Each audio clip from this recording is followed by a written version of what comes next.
So thrilled that Dileep has agreed to come here this evening and to talk about his collection, and specifically about court art and community art. I met the Mehtas probably 3 years now, and I've mentioned this a couple times, but I'll mention it again. It's been really nothing but a pleasure, and I can't say that about every collector I've ever met. It has really been so lovely to know you and to just spend time with you and see your home and to have lunch and spend time, and it's been very, very lovely to understand a bit more about your vast collection of African art and your South Asian art and Japanese woodblock prints. So I appreciate that very, very much, and I'm very excited to hear what you have to say this evening. Thank you, Dileep.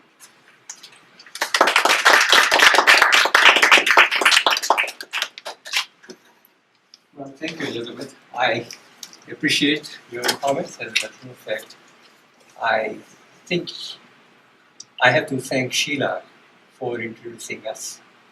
And so this has gone from there to something new, something different. Well, today I want to talk about in terms of the African art. And normally people think of African art as art which is produced by the village or the society, which is single layer. In other words, there is no hierarchies. And perhaps that concept has been reinforced by Hillary's book, It Takes a Village to Raise a Child. I don't know whether it's right or not, but this is, and that is a romantic myth, because they have hierarchies like everywhere else. So here we have court art, which is the snazzy way of saying that there are the elites who can afford money, and as a result they employ the artists to create works. And then you have the community, which is, in a sense, far more important than the court art. And we will see that later on. But that is for the common people. And the element underlying the community art has been religion. Because religion is the way of life. And as a result, and so they need objects. So just to give you a brief idea in terms of what the religion is, that there is some supreme being as remote as everywhere else. So we cannot connect to, that God. And as you can appreciate, as in the Catholic Church, that you can't talk, you have to go through bishop and cardinals and pope to communicate. In the African societies, ancestors sometimes fill the role, but in order to invoke ancestors who are dead, you need to have diviners. We will see the role they play. So it's the diviner who says, oh, I'm suffering from heartburns. Well, we need to have a special carving, and this carving is then manipulated, and as a result of that hopefully it would work. But if it does not work, it is not the fault of the diviner, it is that the carving is no good. So this is what we have, and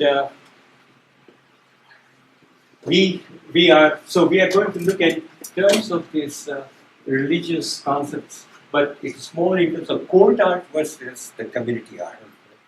And just to give you an idea that court art, because it is employed for the purpose of which has to meet the taste of the owners, that it has more attention paid to the details. On the other hand, the community carvings may not be necessarily so.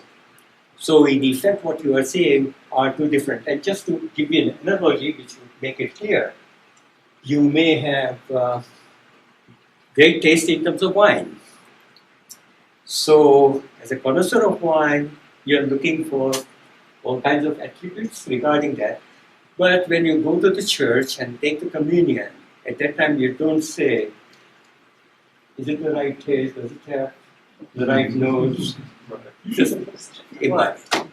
So this is the element that I think you should keep in mind. Now the first slide that we have is the court art of Yorubas and the carver. And this is again a very interesting thing. There are very few African carvers who are known. So they are anonymous. And Olowe of Ise in Ekiti region of Nigeria was one of the few, and he died in 1938, was born in 1875 or so. But he was a very famous carver. And so here we have a bowl that was a royal art, in other words, it's the OUMA. It was created by the OUMA. And yes, you have seen that it is, in the exhibit over there. What is remarkable in this case, and we'll go into all the aspects, that it is from a single piece of wood. So you can imagine that if you made a mistake, it goes into a special sale department. So we have here a work, and just to provide, difficulties which are here. This is work here. Oh.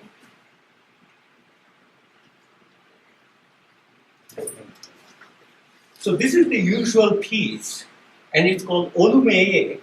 In other words, the woman is called Olume, and she's a devotee of God.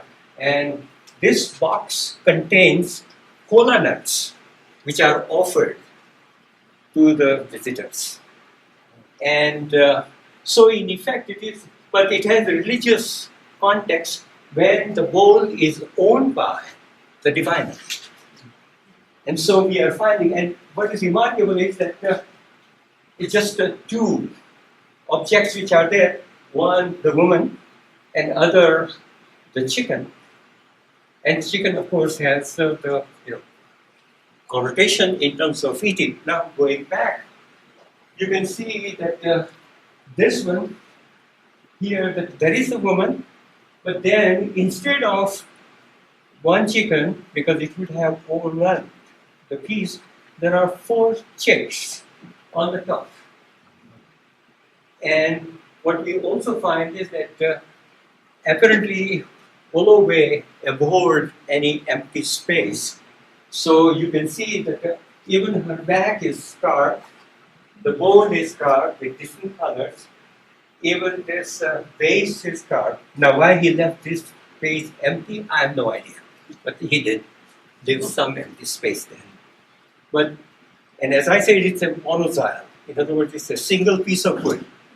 But one of the most important and interesting thing is, and if you can, when you go and see it, that there is a head underneath the bowl. And it is a free, in other words, if you can shake it, it depends on whether John will allow you to do that. John might, but I wouldn't. But it rolls. Now you can imagine here that it is caged because you can't take it out. So in effect, it was bound by this circumference, and this is one of the innovations that Olowe had. Now, both Indians and Chinese have been doing this for eons. But in Africa, this is not a very common. Okay.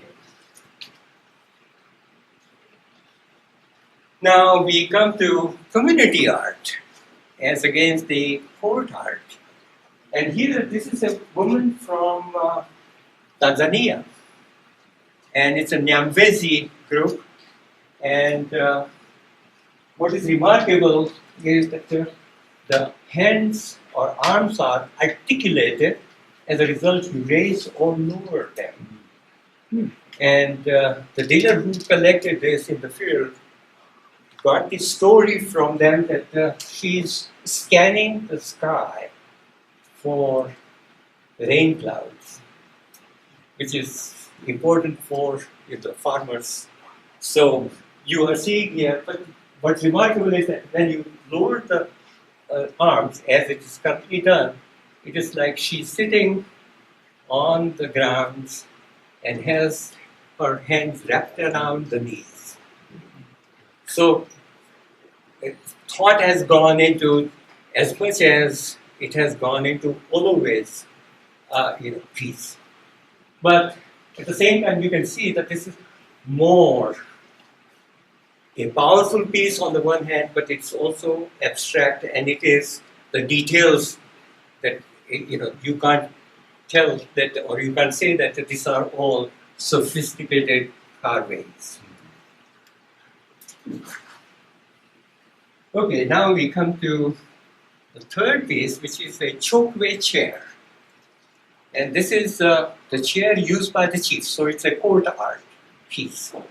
Now, what is remarkable about this chair is that the people were using stools like this. In other words, chiefs always sat above. So the audience or the subjects would sit on the ground, whereas the chief would be sitting on the chair or on the stool. But they did not know about the chairs. So it's the Portuguese who came in 17th century, late 16th and 17th century. The merchants brought the chairs. The chokwe chiefs were intrigued by the whole idea.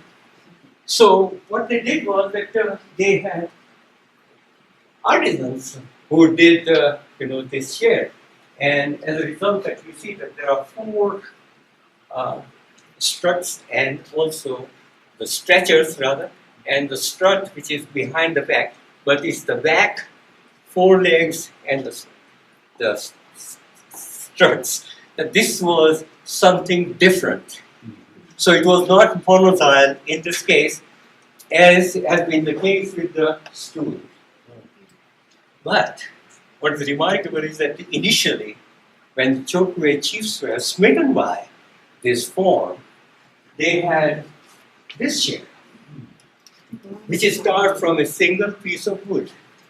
And 4 legs are kind of not the leg that one would recognize. And instead of the stretchers, what they did was to have a disc which was hollowed, but it was made from a single piece of wood. So this is the first generation, and this one is the second generation. But what did chokwe do, which was unique or different? They took a foreign form and they made it a native form.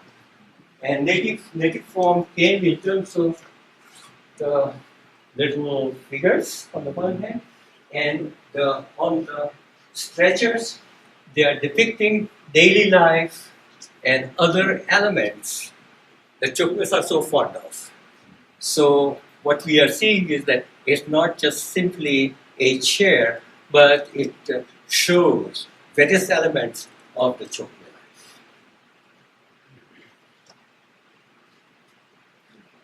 life. Here comes formidable lady. This is the baga piece. It's a symbol of fertility. It's an idealized form of woman, and it is danced twice a year during or before the rainy season. And nowadays, of course, that's not that is phased out. But what we are seeing is that it used to be danced when there were special personnel came, or it was during funerals or the festivities. So it was a multi-purpose. But the remarkable thing about this is that it weighs about 120 pounds. And what you are seeing, and this is not perhaps a good view, but if you look at the front, between the breasts, there is a hole. And this is what the wearer would be looking at. So he rests it on his head, and here are the supports, so he would be holding the supports, and this picture gives you an idea. Now, these are people who are not pygmies. These are these are people who are 6 feet tall or so. And you can see that here is where the person is peering through. There is the raffia, but one additional element is the shawl. And that shawl was typically imported from Europe. So we are seeing here a combination in terms of the foreign as well as the local, elements. Now, here is Picasso's bronze head. And this is controversial in that Picasso kept on denying that no, he was not influenced by African art. But he must have woken up someday in Guinea and started having the inspiration. But,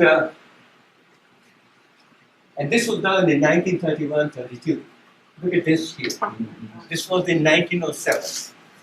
And what had happened was that Picasso had gone to the Trocadero Museum, which contained his piece, as well as many other African art. And like Matisse and Brancusi and other people, that he was kind of taken aback, and he liked the idea of breaking the mold. So this was, something that he might not admit, but it has certainly an influence, on him. Now, why have I put this in juxtaposition of the Chokwe chair? Chokwe chair was supposed to be influenced by the West. Lagamas influences, or is supposed to have influenced the Western artists. So you are seeing that, there is a trade going on for, among the cultures. Okay, this is one of the favorite pieces of the French. French always, not this particular, this genre. That this is the fang, and it's Mulberry or reliquary piece. Now, how was it used? And so we find that this is the bark box. And as you can see, that it has this one, you can see in the back, there's a handle. That handle is inserted in the box. And the box would contain ancestors' skulls. And this is for protection. And so far as fang were concerned, this piece has absolutely no worth. It's almost like that you have the wrappers provided for the gift. So, you can do a little bit, but you are not interested in the wrappers. You are interested in what is in the box. So you are seeing that this fang beery had no real meaning for the fang people, and that they started appreciating only when the French and the other Europeans started oohing about it, and so they saw the commercial potential of the market.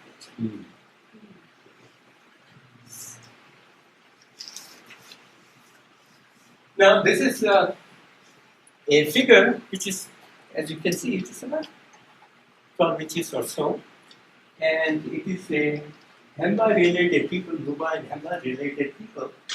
What is remarkable is that it has a charge in the head. So it's the diviner who has a secret concoction, and that concoction then is inserted with the cloth. So as I was saying earlier, that if this were not to function, out it goes, a new figure is substituted. Diviner doesn't want to take any blame. So that's just like any other religious order. Just say that it's God who is, doing this. So that's not.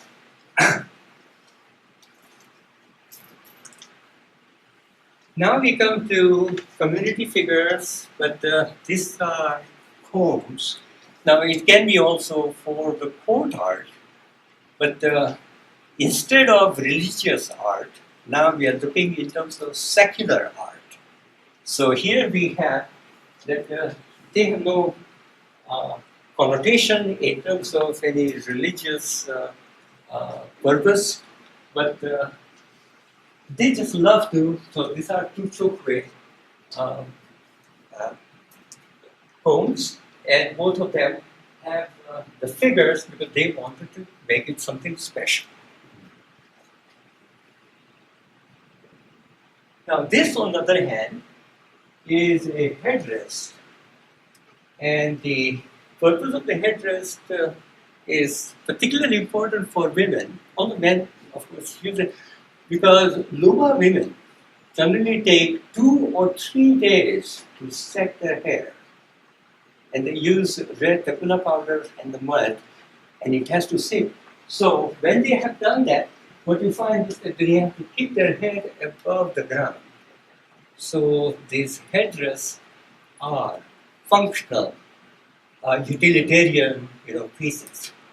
But it must belong to somebody really good because these figures are carved with great deal of detail, and it is carved from ivory. Now, ivory is not really special, but still they do not regard this as an unimportant material. So we have here a utilitarian object, and it could be court or it could be for the common people. We don't know unless we knew where it came from. There is no way of assigning that classification. Okay, now we are, as a result of this few of the items I want to talk about in terms of what is African art? We just took it for granted. And what we want to know is that what is African art and what are the characteristics of the African art? So number one is that an object is made by the people for their own use. So, and with indigenous material, not foreign material. So this is a half romantic, half paternalistic, half condescending, whatever you want to call it. It's a combination. We will see why it is that way. But the problem that we always find is that there are no written records, either for the religion or for the objects or for the art, as we call it. Now, as I said earlier, using the analogy of wine, that when an object was made for function, people did not care whether the wine had 8% alcohol or 20% alcohol. It can vary between the two. So what we are seeing here is that when people are given the objects, the so-called aesthetics is not the prominent thing in their mind. And at the same time, you also find that these objects are defined by religion. Diviners undergo really very rigorous training, and it's an oral tradition which is passed from generation to generation. So it is not just that one day you wake up and say, I want to be a voodoo priest. No, you can't do that. You will have to undergo training for that purpose. And so what we are seeing here is that these diviners have specific ideas.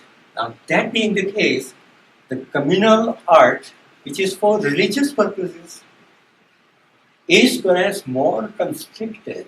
But the room for creativity is far less. On the other hand, for secular, you have to please just one boss. And so if you think that he is not quite going to be happy, make sure that he has his ganja or hush before you try to tackle the situation with him. Well, what we are then saying, so we are saying the oral tradition transmitted to diviners who played a role. Now the other important thing is also what materials are used. And wood is the predominant material. And what is remarkable is that diviner goes to the forest with the carver, identifies the tree. There is some ritual which is being undertaken, then it is carved, and it is all done in secrecy. In other words, that other people are not allowed, especially, I'm afraid, women are not allowed to oversee what's going on. But at the same time, they used other things. So metals, leather or skins, textiles, pottery, beads. So they use all kinds of materials. And as a matter of fact, since 1950s, at least that I have seen, Zulu people have used telephone wires. And they have done beautiful works.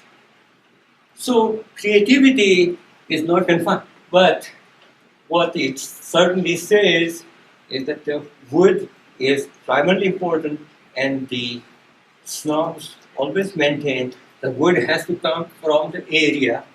It cannot be, so if you are carving something which is in eastern part of Congo, it cannot come from Cameroon. This is very important. Now, so far as ivory is concerned, there is no way of finding out whether the elephant was killed in Sudan or in South Africa. So